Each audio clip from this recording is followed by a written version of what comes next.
Djamel Belmadi, le faux prophète est démasqué. Les masques tombent maintenant. Maintenant, on va pouvoir aller plus loin.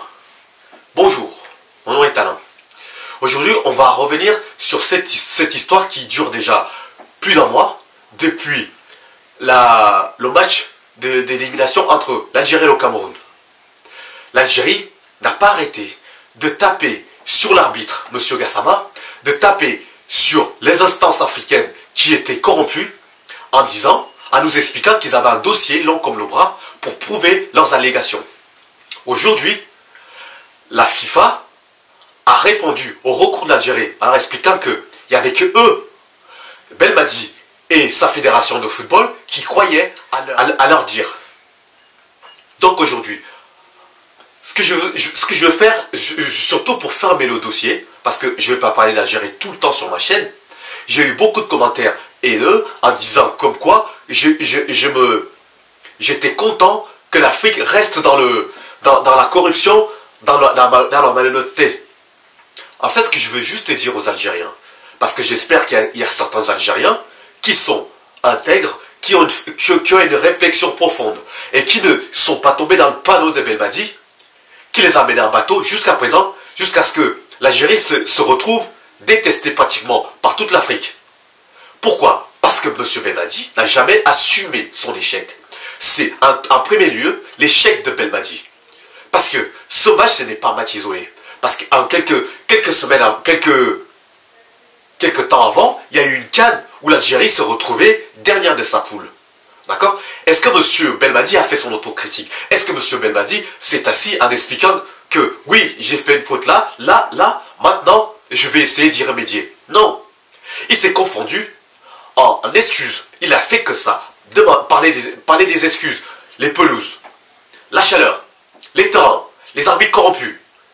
Tout ça pour occulter sa défaite, sa défaillance.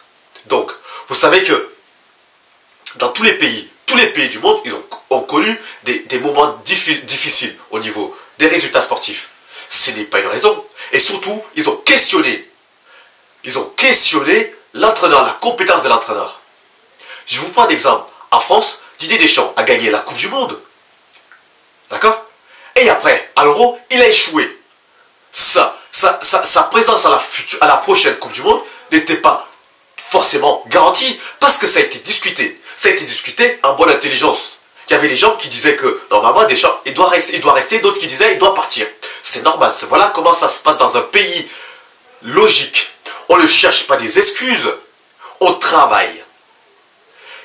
Belmadi a mené beaucoup d'Algériens derrière lui en leur promettant la lune, en leur expliquant que de toute façon, qu'il soit tranquille, le recours va aboutir parce qu'il avait des preuves.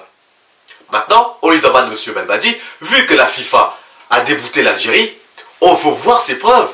Sortez-nous les preuves que vous avez dans votre dossier que l'arbitre était corrompu, qu'il a été acheté par 2 ou 3 personnes, comme vous dites, complotées. Donc, expliquez-nous maintenant. Il n'y a plus de secret.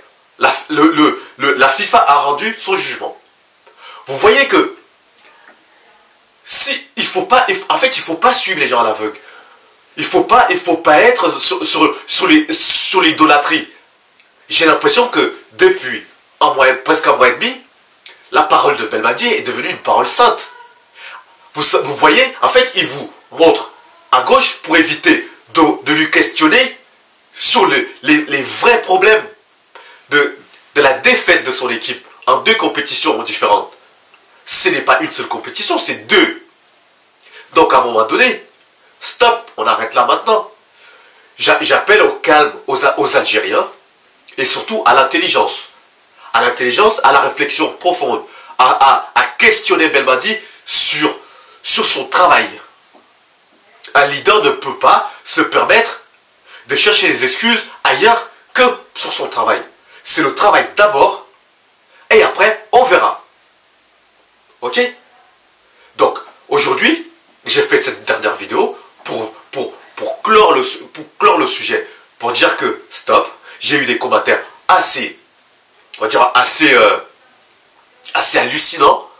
Des gens, on avait l'impression que c'est Dieu sur terre qui a parlé. Il n'y a pas eu beaucoup de remises en cause de la part des Algériens, en tout cas de ce que moi j'ai vu. En disant, oui, Belmadi, ok, ça arrivait à tout le monde d'avoir des erreurs d'arbitrage, ça arrivait à pas mal d'équipes du monde, de toutes les équipes du monde, il y a eu ce fait-là. Est-ce que ça nous empêche à côté de travailler? Est-ce qu'on va passer toute notre énergie à accuser les autres? Non, on travaille. Donc, j'espère que les Algériens aujourd'hui, ils ont vu la supercherie Belmadi. Parce que Belmadi, à part parler, parce que, à part dire que on lui a fait, on l'a volé, et toi-même, tu as fait quoi? Est-ce qu'il a dit ce qu'il a fait? Non.